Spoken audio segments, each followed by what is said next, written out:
Welcome to the World Leaders Forum. I'd like to begin by recognizing a few people. Of course, the Prime Minister of Armenia, Nikol Pashinyan, and the Prime Minister's spouse, Anna Hakobyan. Members of the Armenian delegation that are here with us today, and then our moderator, Alexander Cooley, the director of the Harriman Institute, and the Claire Tao Professor of Political Science at Barnard. We also have our co-sponsors, Columbia's Harriman Institute and the Department of Middle Eastern, South Asian, and African Studies, and the many students and faculty who are here with us today. So before I begin, I would like to mention Columbia's Armenian Studies program, as well as the critical public health work that our medical center has been doing in the country for more than 3 decades now. So every fall we look forward to the meetings of the UN General Assembly, which brings many heads of state and government to New York City and then to our campus. Already we have heard from the UN Secretary General's envoy on youth, the Chancellor of Austria, and Queen Mathilde of the Belgians. Later this week, we will listen to the presidents of Iraq, Rwanda, and Georgia.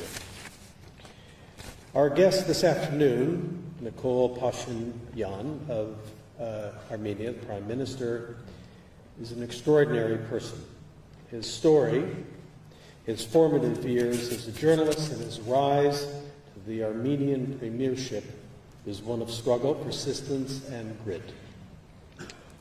Born and raised in a small city 2 hours north of the capital, the Prime Minister became politically active at a very young age, organizing protests and railing against corruption of those in power.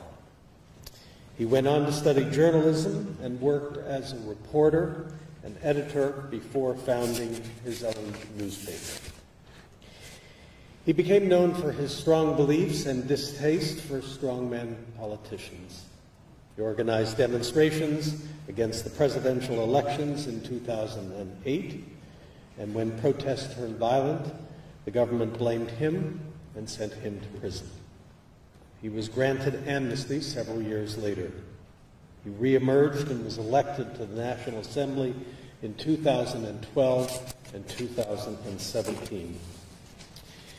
In the spring of 2018, incensed at the ruling party's plan to circumvent term limits, he began a walk across the country in protest. He used social media to communicate with his supporters, and when he reached the capital, he was greeted by throngs of people.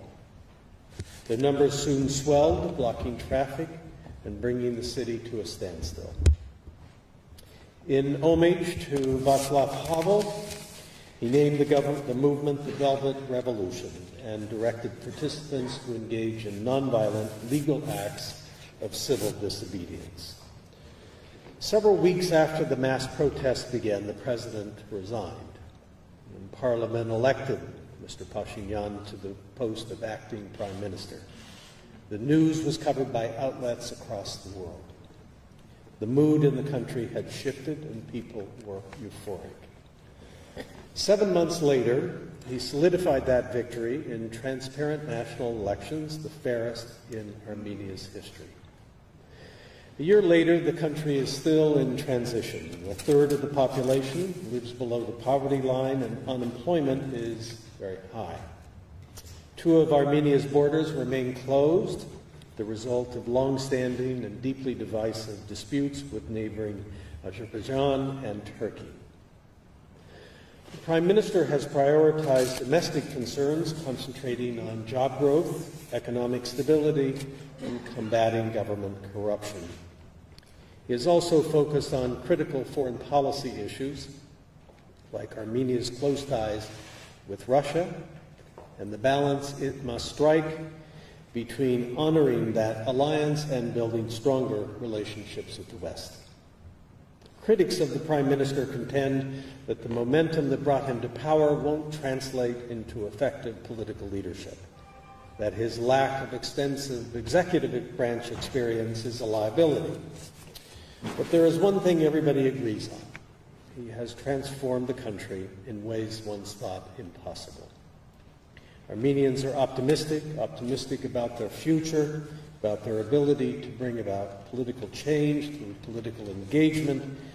For the first time, they believe that they have a real stake in their governance of their country and the power to influence the course of its future.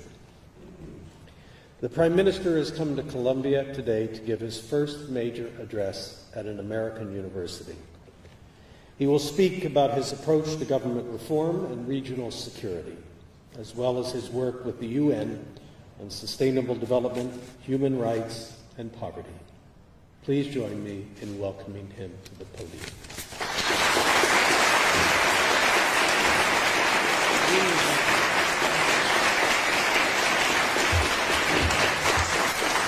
Thank you. President Bollinger, dear students, members of academia, thank you very much for your very warm introduction. I am truly delighted and inspired to be here today and to experience the extraordinary environment of this top university that stimulates learning, academic excellence, and independent thinking. Columbia University carries a special meaning for the Armenians who have had a presence of this campus for over a century. I would like to extend special thanks to President Bollinger for the invitation to visit the university and for the opportunity to make my humble contribution to the extensive and proud history of the very strong bonds that Armenians and Columbia University share, which include many distinguished faculty members and students that have come through the campus. The Armenian Center has an important role to play in supporting Columbia's mission as a global university through dialogue and collaboration, and I am happy that Armenia stands as a partner in this process. Education and universities play a crucial role in training the youth for leadership, for driving social change and transforming our world towards a better tomorrow. Education is indispensable in preserving and promoting fundamental values of freedom, tolerance, and mutual respect. In a world where messages of exclusion and inequalities seem to be on the rise, upholding these values or making them work is as relevant as ever. To reverse the global decline in the democratic values and this rise of the authoritarian trends, the world needs positive examples of inclusiveness and progress, and here is where Armenia, I think, has an important story to share. In spring last year, Armenia came into the spotlight of international media as massive street protests transformed into a peaceful revolution, culminating in a non-violent transfer of power and a profound transformation of Armenia's political landscape. The Velvet Revolution set our country on a path of democracy through a process that was described by the UN Secretary General as a fantastic example of a peaceful transfer of power. It was a strictly homegrown process stemming exclusively from the demands and aspirations of the Armenian people. It had nothing to do with geopolitics or democracy promotion of external actors. The Armenian Velvet Revolution demonstrated that democracy and human rights continue to be universal values despite widespread ideas of cultural relativism and decline of democracies. The revolution in Armenia was driven by a strong demand for fundamental changes.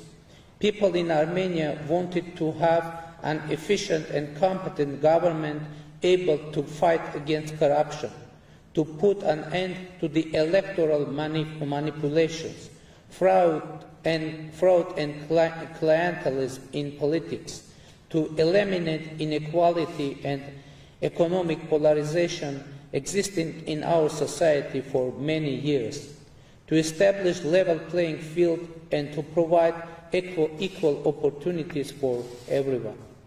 Since its very first day in office, the new Armenian government, formed as a result of the first uncontested parliamentary election in the past 25 years, has embarked on the implementation of an ambitious reform agenda. Comprehensive reforms, these are the most correct words describing the spirit of today's Armenia. Reforms are implemented in many areas, influencing almost all fundamental aspects of our life. A democratic society with a strong middle class based on the rule of law and accountable government is the ultimate goal of our reforms. To reach this goal, we need to develop inclusive political and economic institutions. We have achieved progress in many areas. Today, Armenia is truly a democratic country with established freedom of press and assembly. The chapter of electoral fraud and systemic corruption is closed in our country forever. Yet, the lack of independent judiciary is still a big issue in Armenia. Unfortunately, among the different branches of power, the judiciary enjoys the lowest level of confidence in our society. It is not accidental, therefore, that while making our steps toward establishing a really independent and efficient judicial system and restoring the integrity of our courts, we are encountering the stiff resistance from those who were exercising unrestricted control over judiciary before revolution. They understand that as a result of the successful judiciary reforms, they will lose their last stronghold and the hopes for the restoration of their political influence in Armenia. Those hopes are nothing but illusions, which we have incrementally dismantled in each stage of revolution. With the judiciary reform, we will consolidate the revolution and bring real change for our citizens and trust to the judiciary. Ladies and gentlemen, as I previously said, there was no geopolitical background in the Armenian Revolution. Armenia didn't produce any U-turns in the foreign policy. That is not to say that democracy did not strengthen Armenia's position in the international affairs and did not enrich our foreign policy with important values, principles, and interests. I am confident that the reform agenda shaped by the revolution opens up new prospects and opportunities for cooperation with our partners. In particular, it creates a solid ground for the development and enhancement of bilateral relations with the United States. We have a lot of achievement in this field, including the recently established US-Armenia strategic dialogue. However, we believe that today there exists necessary prerequisites to go further in expanding the bilateral agenda. The US-Armenian relations have deep historic roots. Our people remember with appreciation the tremendous political and material support received from the US government and the US philanthropic community during and after the First World War. It was in response to the Armenian genocide perpetrated in the Ottoman Empire that the United States government founded the Near East Relief Organization, which officially became the first American philanthropic effort created exclusively to provide humanitarian assistance to the Armenian nation. Massive fundraising campaigns rescued 132,000 Armenian orphans and hundreds of thousands of refugees. In 1991, the U.S. stood by Armenians and their newly established independent state once again. Today, the U.S.-Armenian friendship is anchored in the shared values and in the ultimate respect for human rights, democracy, and dignity of the people. I also believe that the vibrant and active Armenian-American community is a significant factor contributing to our partnership. We take a great deal of pride in Armenian Americans who, having attained impressive heights in business, science, art, literature, entertainment, and other fields, also preserve strong interest and support to the ancestral homeland. Ladies and gentlemen, over the past decades, Armenia and the United States have been working together in many areas, including global security, fight against international terrorism, non-proliferation, nuclear security, and peacekeeping operations. Today, Armenia, with its 131 strong peacekeeping troops, is the second largest non-NATO member nation contributing to the operation in Afghanistan. Furthermore, Armenia is one of the contributors to the NATO-led operation in Kosovo. Previously, we also participated in the US-led coalition's operation in Iraq. We also attach great importance to the constructive role played by the United States as one of the co-chairs of the OSCE Minsk Group and appreciate its effort towards a lasting and durable peaceful resolution of Nagorno-Karabakh conflict.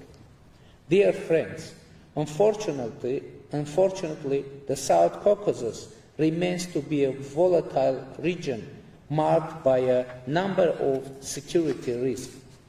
Unresolved Nagorno-Karabakh conflict poses a security challenge to our nation and serves a serious impediment for regional development. The Nagorno-Karabakh conflict is among the most difficult and protracted ones in the world. It starts with Soviet Union, when an Armenian region with more than 90% of Armenian population was assigned by an arbitrary decision of Communist Party to Azerbaijan.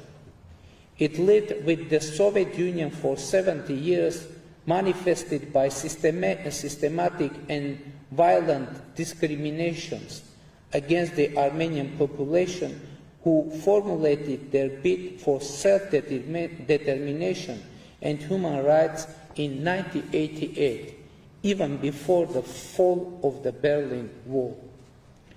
It survived the Soviet Union and turned into a large-scale war in the beginning of the 1990s, which threatened the very existence of the people of Nagorno-Karabakh, who were subjected to mass atrocities. Since 1994, when a ceasefire agreement was signed between Nagorno-Karabakh, Azerbaijan and Armenia, the Nagorno-Karabakh peace process became an indispensable part of regional politics. There can be many hypotheses as to why it was not possible to resolve the conflict for more than 2 decades. The lack of functional democracy has been among them. It seems that there was a vicious circle wherein the people of the region were often denied human rights in the name of conflict-induced national security. Likewise, conflict transformation seemed to be unachievable because of the low level of human rights protection and democracy. In Armenia, we broke this vicious circle. On many occasions, I have been asked to what extent democratic transition of Armenia may bring new opportunities for conflict resolution. Of course, Armenia does not represent the entire region, and thus we cannot refer to the overall change in the region. Thus, let me highlight only the current reality from strictly Armenian perspective. The current Armenian authorities do not derive their legitimacy from the conflict perceptions and do not use conflict to clinch on power, to limit human rights or justify their violations. Our moral commitments to human rights, democracy and non-violence, which we undertook during Velvet Revolution before the entire Armenian people, cannot be neglected for the people who live in the conflict area.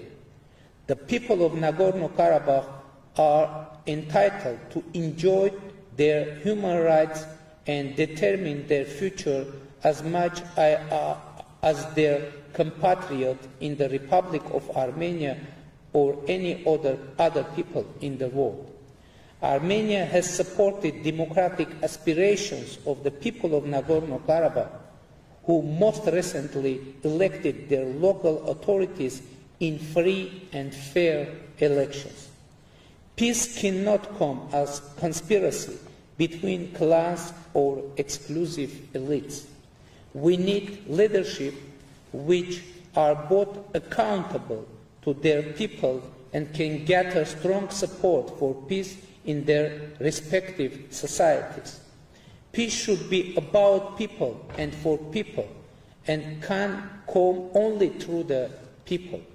With this in mind, we try to advance Nagorno-Karabakh peace process with the following important steps. First, with my Azerbaijani colleague, we were able to agree on necessity of observing and strengthening ceasefire.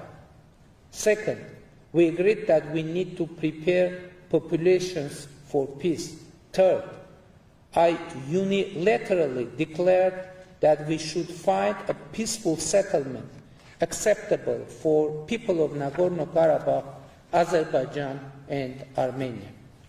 I made clear that the will of people on all sides matters.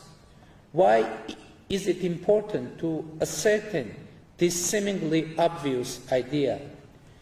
Without acknowledging and humanizing all other sides and their needs, it would be difficult to explain the rationale behind any compromise.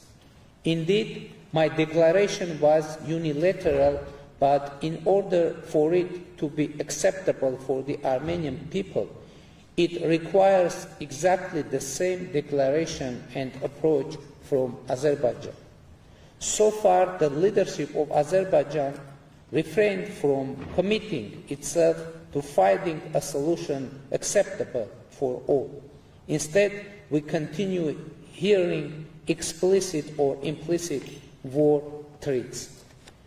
Azerbaijan also refuses any dialogue with the people of Nagorno-Karabakh and their representatives and try to impede any interaction of people living in the conflict area with the world. Under these circumstances, it should not come as a surprise to Azerbaijan that the people of Nagorno-Karabakh strongly rely on Armenia as the only guarantor of their survival and development.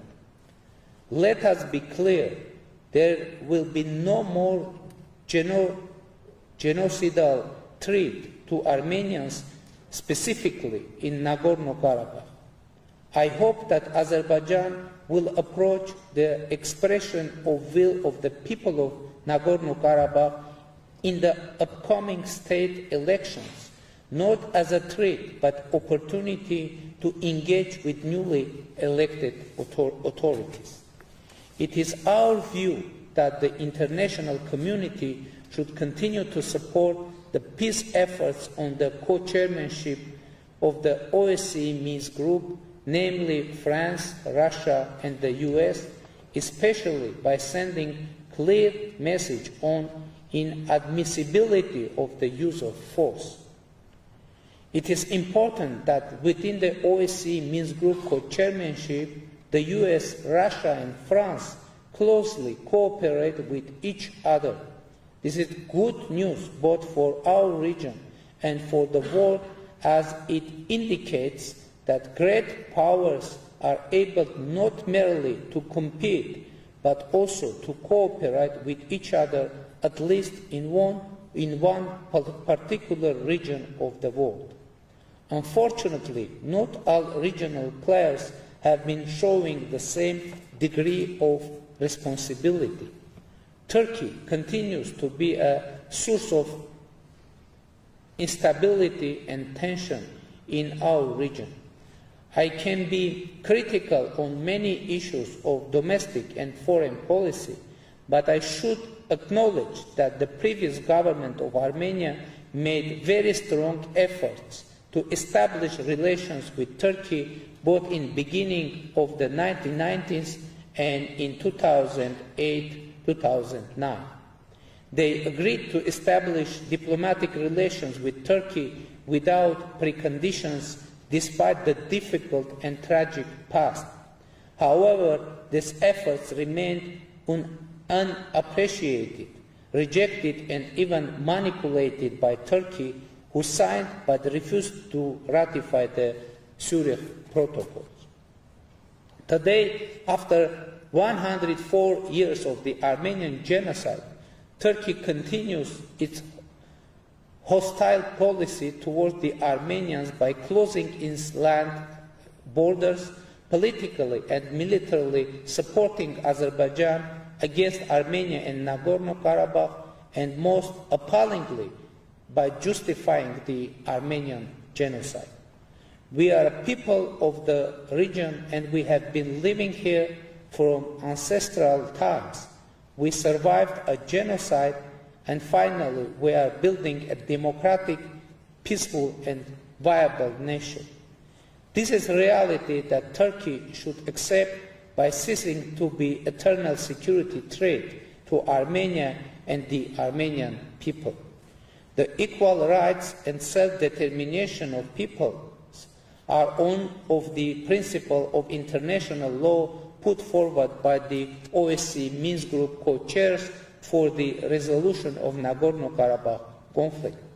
When it comes to this principle, somehow there is a tendency to rightly emphasize self-determination and wrongly to forget about the equal rights of peoples. Peoples who live in one region, side by side, are destined to recognize each other as legitimate equals.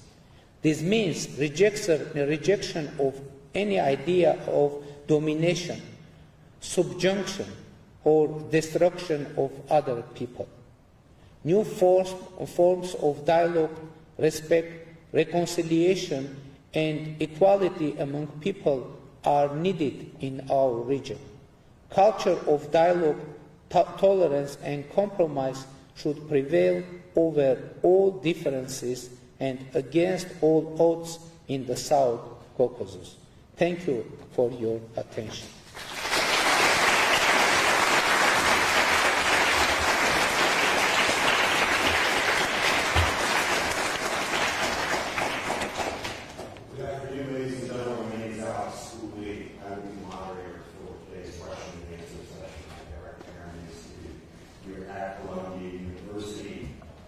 are on the record. We are being live streamed across the world, so I would encourage have a question, please use the microphones on either side, introduce yourself, and then keep your question as brief as possible so that we can include as many as we can in our limited time. I will start the Q&A by asking the Prime Minister about the role of the diaspora in this reform process.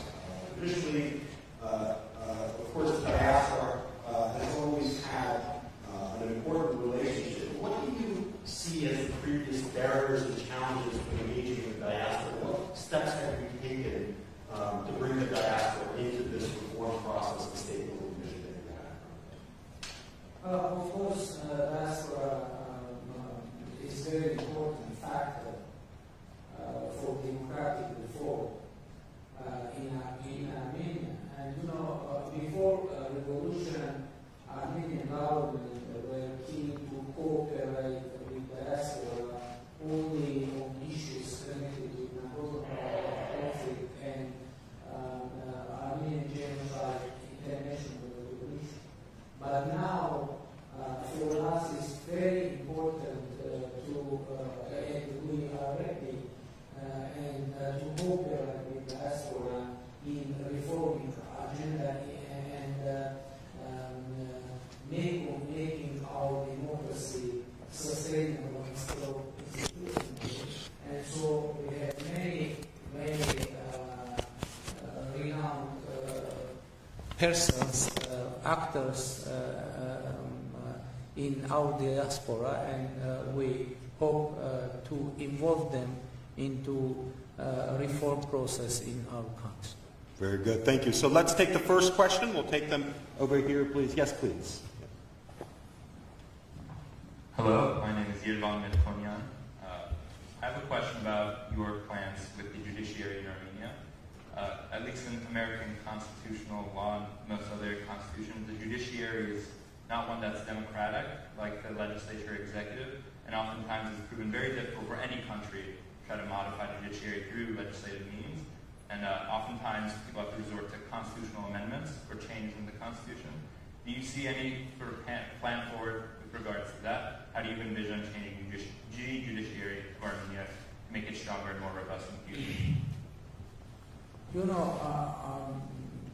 I'm sure that we need to adopt an institutional approach for reforming judiciary in our country. And now, recently, we are going to adopt anti-corruption strategy, and the very tangible part of judiciary reform will be connected with anti-corruption policy in Armenia, because a most important problem and issue in our judiciary system is corruption in judiciary system, and it was connected with many factors, and not the least factor is on very low salaries of judges, because and now we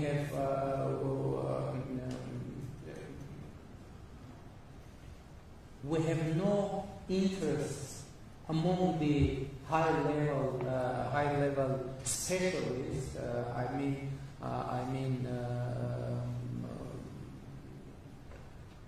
Jurists to become judges, and now we have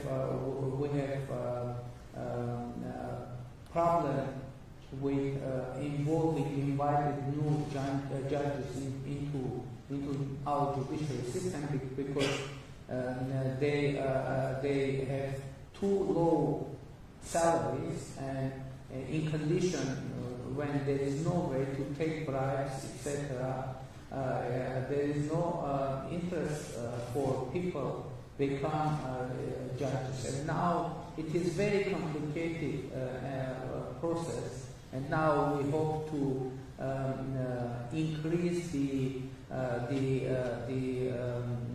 interest to be judged in Armenia, and we are going to cooperate with our international partners to make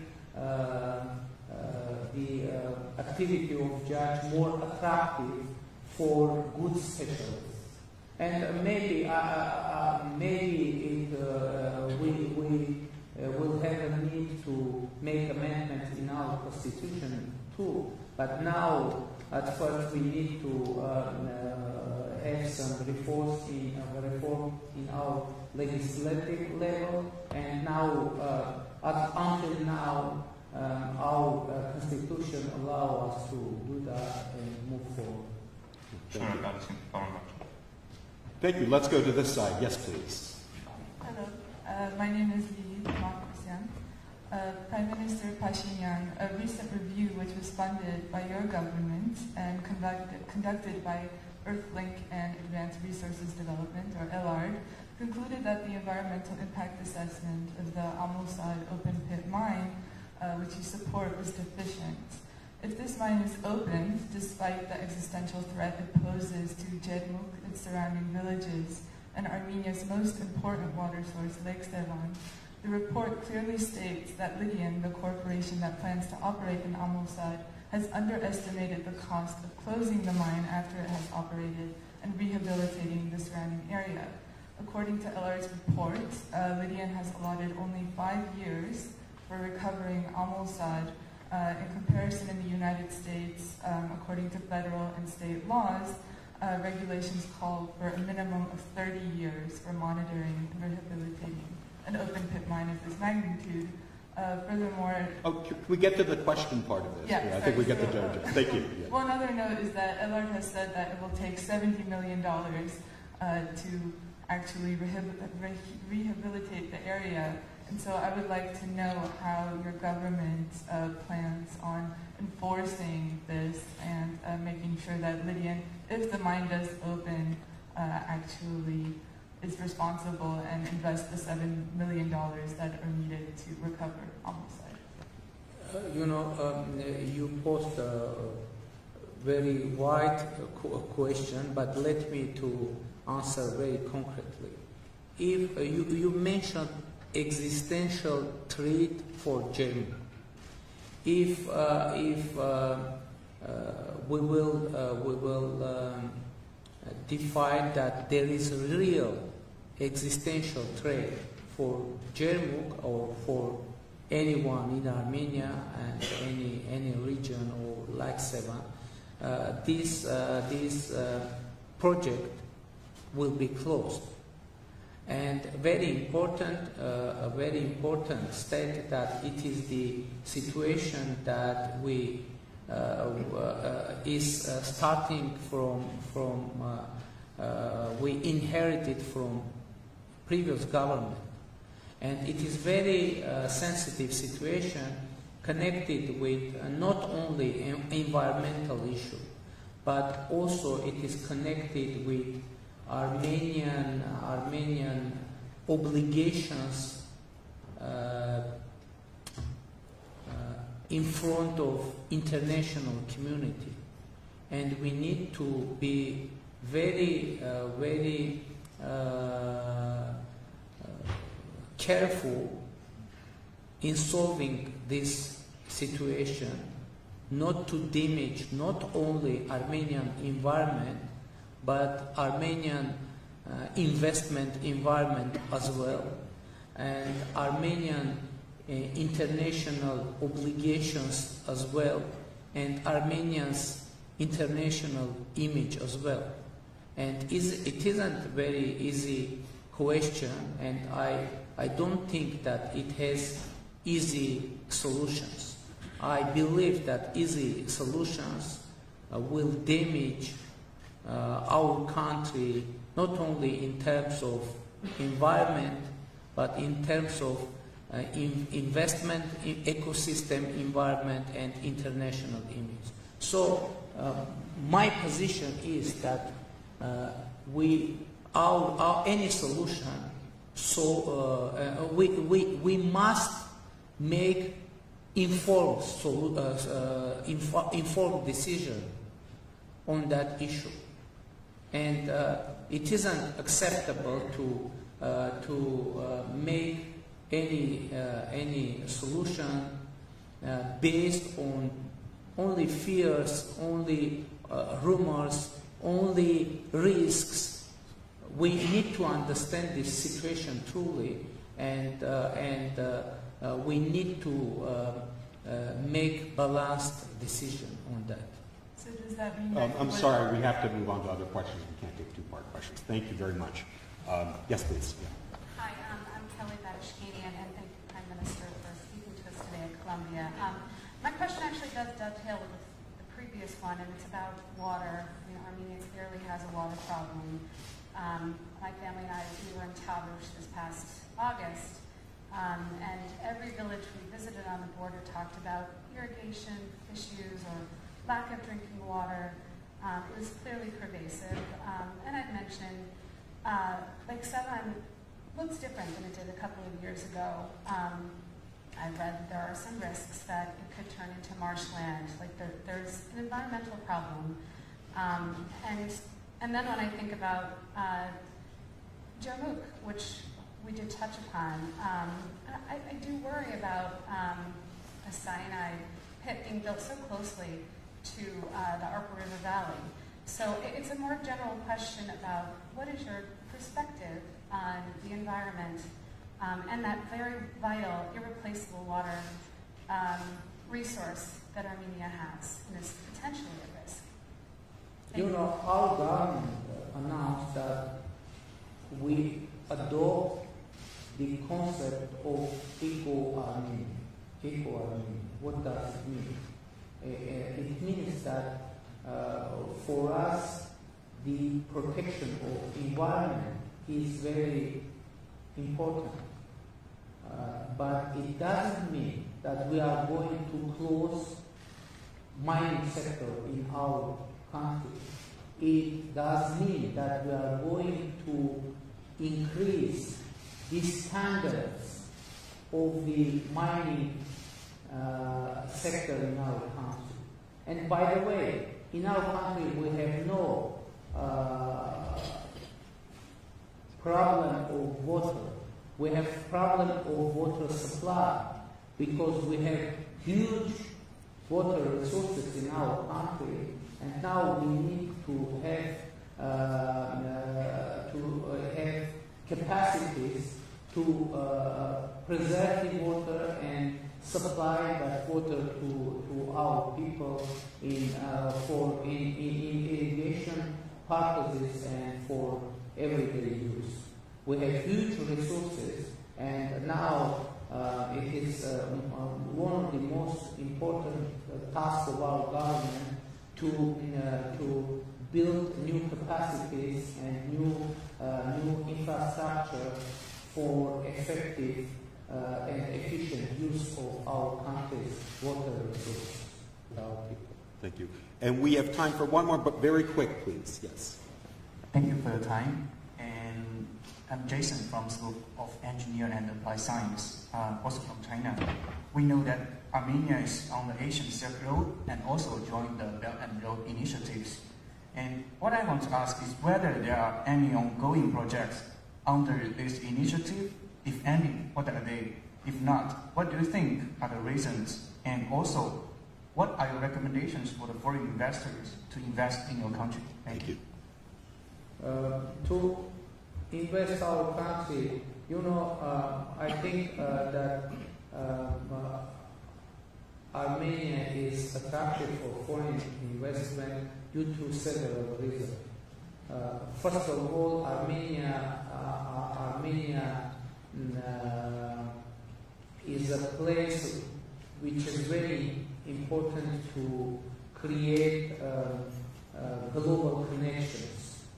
I mean, first of all, Armenian diaspora, and secondly, Armenia is a member of the European Economic Union, and it opens the European Economic Union's market for investors in Armenia, and Armenia has GSP and GSP plus trade regime with the European Union, with the United States, Switzerland, and Armenia, of course, most importantly, has talented people, talented young generation with the big and strong ambitions and energy.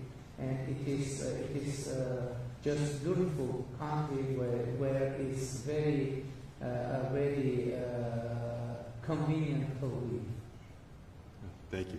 So, Prime Minister Pashinyan, we want to thank you for sharing these thoughts with us, your vision for the country. We want to wish you success with your ambitious reform agenda, and please extend an invitation to you to visit us again in the future. Thank you so much for being here.